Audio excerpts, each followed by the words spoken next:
Happy Monday, ladies and gentlemen, and welcome to Brown Bag Bets, powered by BetSperts. We are your daily dose of quick hit handicapping and sports betting picks.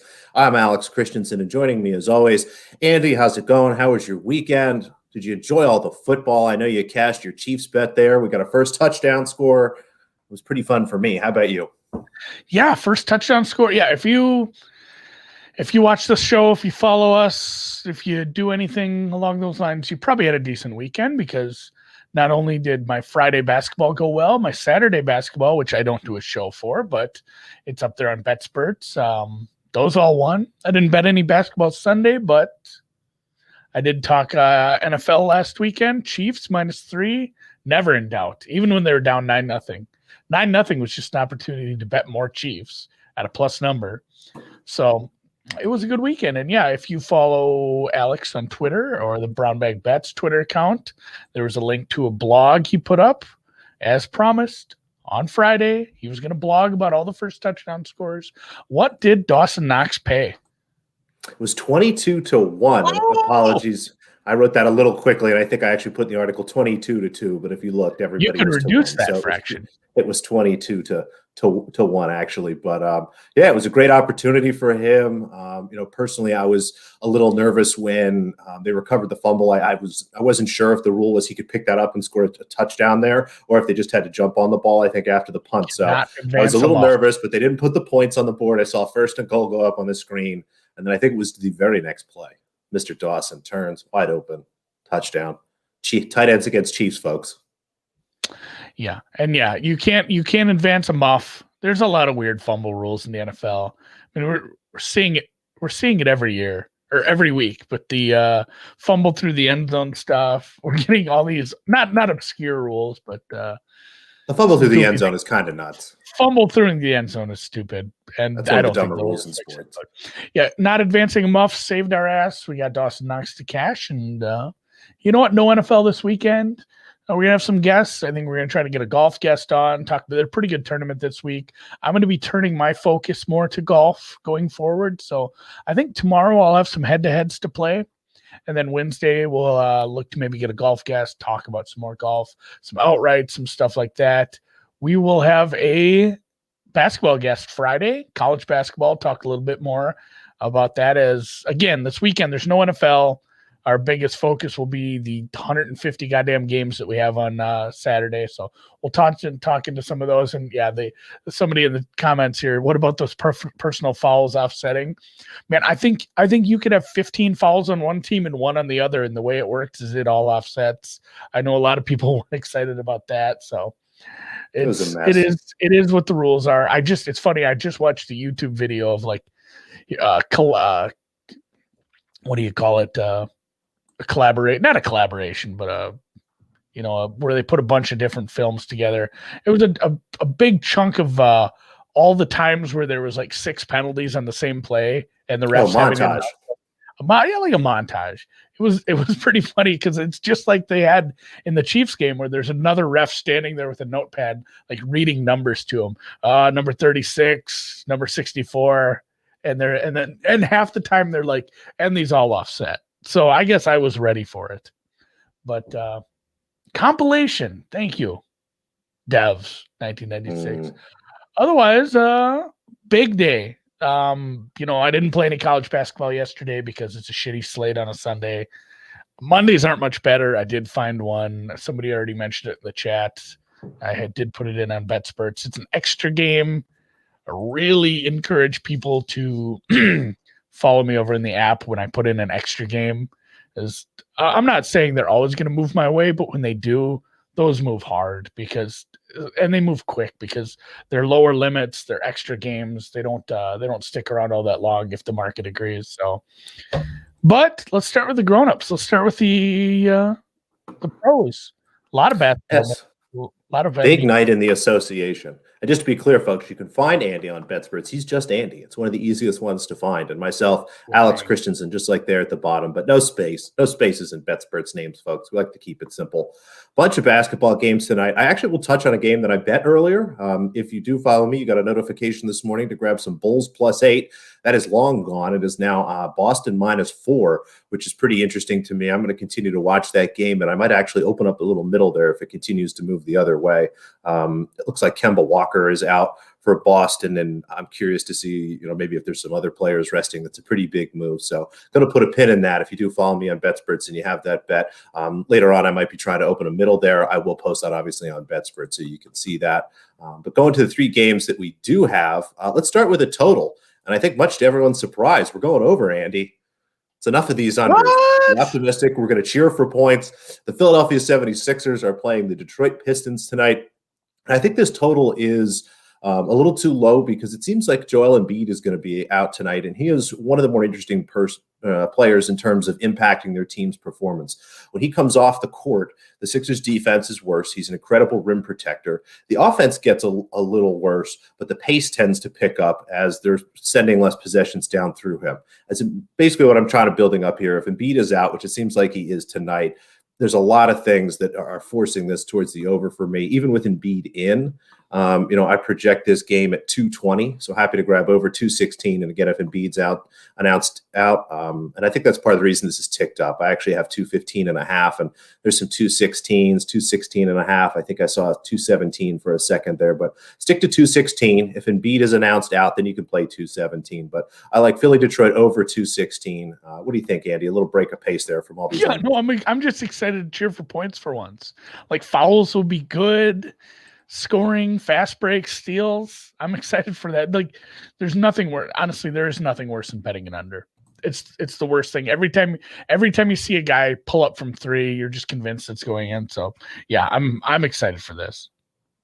It'll be a nice change of pace for us. And I think as I started to look at some of the spread moves, unders have obviously been very good to start this season, and I think we're starting to see those regress to the mean a little bit, if you will. So I think we're going to see a period here where unders are probably looking pretty good. They have been, frankly, for the last 4 or 5 days. So hopefully it keeps going like this total in Philly. The next game I picked, the Charlotte Hornets are playing the Orlando Magic. They played them last night, playing them again tonight. Had an incredible comeback victory last night. As I started to look at that game and break it down, I think that Charlotte should have had that game probably put away a lot earlier and shouldn't have needed such a heroic comeback. So I was happy to jump on them again today. Actually grabbed them at -1. It's moved just over on the other side of 0. They're now at +1. I like Charlotte as -1, on a money line, like -115, something in that range. So that or better looks pretty good. So happy to grab them here at +1. I make them a favorite here, right around 5 points. Orlando has been really rough, frankly, since losing Markelle Fultz, and it's tough to think of Markelle Fultz as someone that's a really great player, but as you start to think of his replacement, bringing in Cole Anthony, trying to do the point guard experiment with Aaron Gordon, both of those have really not worked out. So I'm happy to continue to fade the Magic here until I think the market catches up. We'll grab some Hornets at +1, despite Andy, that I think we've got a little bit of the Malika going against us. Yeah. He can't lose every time, though. So we hope not. We'll cheer with him. One more underdog, the Spurs of San Antonio, +3 points tonight. They are playing the New Orleans Pelicans in New Orleans. This is New Orleans' first home game off a 6-game road trip, and you tend to see teams actually come out a little flat in that spot sometimes. Coming home off a long trip like that, obviously there's a lot going on outside of just having to work. And, as you start to look through that, I always find a little value in that spot. On top of that, I make San Antonio a favorite in this game by about 1.5 points. So happy to grab them here at +3. Thought about maybe taking some money line, and I might do that later, but like the 3, happy to grab that, and go Spurs, go. Dig it. Yeah, it's nice to have some action tonight because I don't have much. I'm probably going to play some of your bets just to have something. Although there is tennis. There's tennis, and we'll get to that eventually. As I alluded to earlier, Alcorn State, the Braves, Swaction, SWAC. This is a team that's a little goofy if you start looking at their stats. They have played, their last 4 games have not been hard. They've played conference games. That's why they haven't been hard. They've been playing Mississippi Valley State, Pine Bluff. Those are absolute dregs. even Alabama State is pretty bad, but everybody in the SWAC is pretty bad. Like, that's what happens. So if you look at the overall stats, the overall body of work from Alcorn State, it looks a little rough, but it's because they actually had to play a non-conference slate. Not everybody in the SWAC did play this whole slate like they did.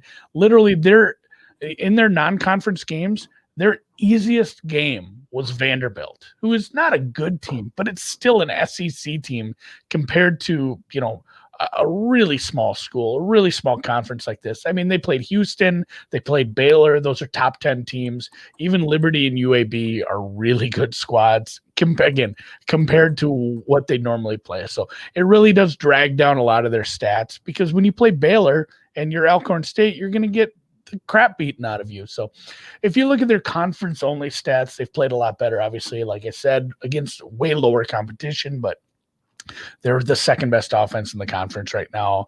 I don't think they should be getting 5 points. And sometimes these small conferences, my numbers are way off, like way off some of these stuff. And yes, this is where Steve McNair went to school. That's right. I was just going to say that. I'm kind of trying to figure out, do you know what an Alcorn is?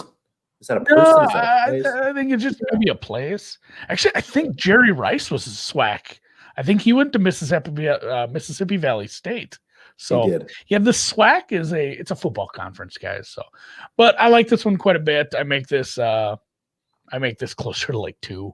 So I'm pretty far off the market here. You can still get some 5s. I'd play this at 4. I'm fine with that. But that's it for tonight. Just one SWAC game. There's a better schedule tomorrow. Hopefully I find some more action, because I've been enjoying it. It's more fun when you win, and hopefully we can keep it going. Winning is fun. I am going to need something to do overnight. And that's why we have, folks, the world's greatest sport to bet on, in my opinion, tennis. It's Challenger tennis, folks. Again, we're at the sort of AAA level of men's tennis, if you will, just below the ATP. We have the Challenger Tour. It's another week until we get back to ATP and WTA tennis. We'll have a bunch of tennis next week. I think there's actually 6 tournaments next week as you count them all together. But we've got 2 Challenger tournaments. One is in France and one is in Turkey. We will start in France, where my first pick here is going to be Denis Kudla, -2 games. This is a first-round match in Quimper, Quimper. But again, you can find this under Challenger Tennis. Denis Kudla is someone that I think is one of the better players in this field. I think he actually has a chance to win this tournament. Doesn't have necessarily the easiest draw. And if you watched Eat Sleep Tennis last night, you'll see that we picked somebody else in the other part of the draw, Sebastian Korda. But nice first-round match up here for Kudla against Constant Lestienne. I actually have him as like a 3, almost 3.5 game favorite. So happy to grab the -2. In tennis, 3 is actually a pretty key number, especially in the men's game with tiebreakers and how close things get. So -2 is good. -2.5 games is fine if you see that there. But like Kudla here to cover the game spread. Yeah, I don't know. I didn't watch any. I have not watched much at all. I'm waiting for the good tournaments to roll around. And yeah, we do have some good tournaments next, as you kind of mentioned there. Maybe we'll have to have a tennis guest on here eventually, kind of guide us through some of these bigger, not as if you can't do it yourself, but it's fun. It's always nice to have somebody else. Well, and we just know so many people that bet tennis too. Next up, also in Quimper, we're going to take a total here. Yannick Maiden is playing Thomas Fabiano. Total is 22 games here. Really happy to get this at 22 and not 22.5. That's kind of a big hook. The difference between 22 and 23 and a total for a men's tennis match is a pretty big difference. So stick to the 22 here. If you have a 22.5, make sure that it's, maybe plus money or something like that. Really like this. This is a match between 2 very good servers. We're on hard courts and we're indoors, which generally means the ball's going to move fast. There's not going to be any wind messing these guys up. So we should see a lot of aces, a lot of holds to serve here, which means we should have a lot of games. Happy to take over 22 here. Where's the other tournament? Again, the other tournament. So normally I over the course of many years of talking with, Big Ten Watto, even Drew when he was heavier into tennis, and just everyone else that we know that bets tennis, I started to get a feel for the schedule. Like, this is how the schedule goes.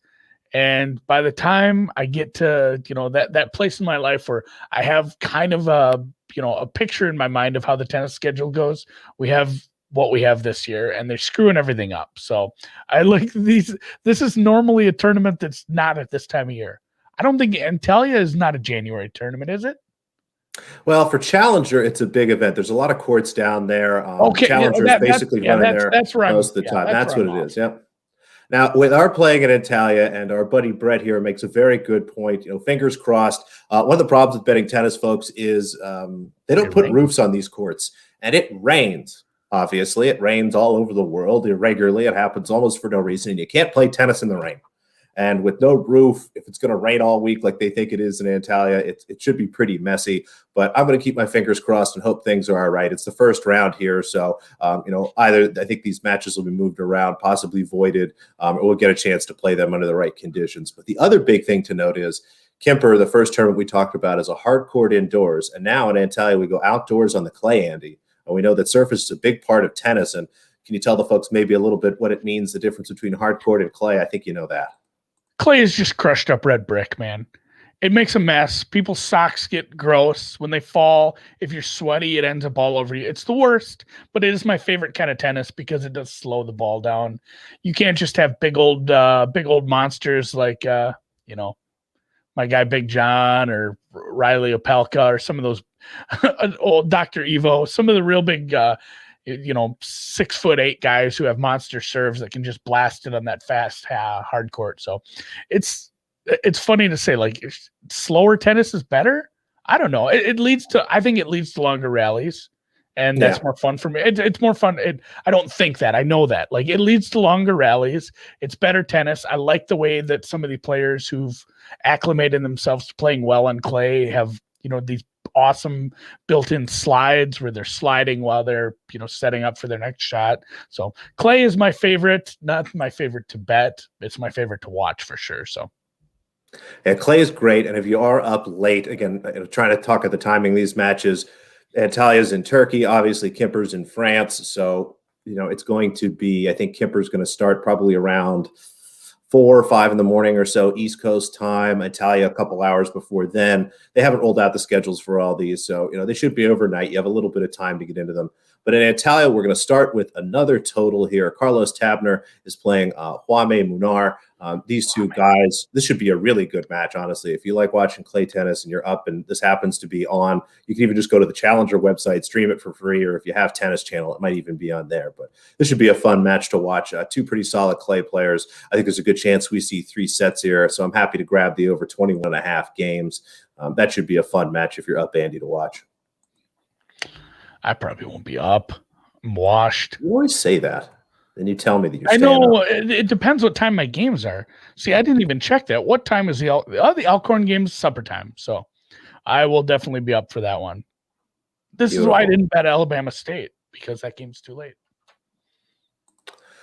Next up, we're going to take 2 players from Antalya, put them together in a parlay here. Talon Griekspoor, one of the most fun names, I think, in all of tennis. I mean, Talon Griekspoor. God, what a cool name. He's got Leonardo Meyer, used to be a pretty solid player, continues to age, and his numbers regress every year. Happy to grab Griekspoor here and put him in a parlay with Lorenzo Massetti, a very nice young player, somebody who really likes being on the clay here. He's got a guy, Alejandro Tabillo, here in the first round. Might be a competitive at some points, but I think Massetti puts us away. Happy to take both of these guys and put them together for even money here. I would actually even play this down to like -10, -115. So let's take the 2 of these guys, put them together, and we've got a parlay to go with our totals and our spread. There's a shitload of tennis. I like it. We don't even have, like you said, we have more tournaments next week. And yes, I will be next week, every week into the near future for sure. I will be having some more golf. So it'll be easier to fill the time if we have all this things tennis, are happening, man. golf. Yeah, things are happening. And eventually, people lament the NFL disappearing, but we'll find something. I get worried when the NFL disappears, but then you realize, like, oh, I can spend a bunch of time on golf now. So that'll be fun. And as I said, we will have a golf guest on Wednesday. I'll do some golf picks tomorrow. We'll have a basketball guest Friday. In between, we'll do whatever we normally do with tennis, basketball, and any other sport we're putting money down on. I don't have any inauguration stuff anymore because we're all done with inaugurations. But is there anything weird we can bet on? Yeah, I'm Can't gonna think of any look. Like events. eventually we will get into NFL draft stuff, or if there's any The Super markets Bowl's up got a for lot like of fun where stuff. Matt Stafford ends up, something like that. I'll be on that stuff. I enjoy those. I hit on the Colts coach for an 8-1. Not the Colts coach, the Colts offensive coordinator. They went to the Being Eagles. hired by the So that was Eagles. nice, being hired by the Eagles. So, um, little quick recap: Charlotte and the point, not the points. Philly, Detroit over, San Antonio plus the 3. And then my play, Alcorn State plus 5. Again, you can still get that. There's some places have tickled to 4.5, but there's still some 5s out there in the market I'm seeing right now. And you bet so much tennis that I had to put it on 2 different screens. So Quimper, I know it's not Quimper, but I'm going to say Probably Quimper. Kimper. It's French. It's Kimper. It's French. Kudla -2. Madden Fabiano over 22 and over in Turkey. Tabor Munar over 21.5. And Greek Spur parlayed with the Italian Musetti for about even money. I'll probably play that one. I love a tennis parlay. So I think that's it for today. Until tomorrow, I'm going to go eat some lunch, start running some golf numbers because prices will start to be up here pretty soon if they're not already. And I need to figure out who's going to golf this year. And good luck with all your bets. And also, I don't even think I mentioned it when we were talking about all the things we hit and won. The young lady, Clara Tower. What was her last name? Towson. Yes, Clara Towson covered the 2.5. Clara Towson waxed her opponent the first set and then took care of business. So even a tennis winner over the weekend. So hopefully more of those, and we'll catch you tomorrow. Have a great day, everybody.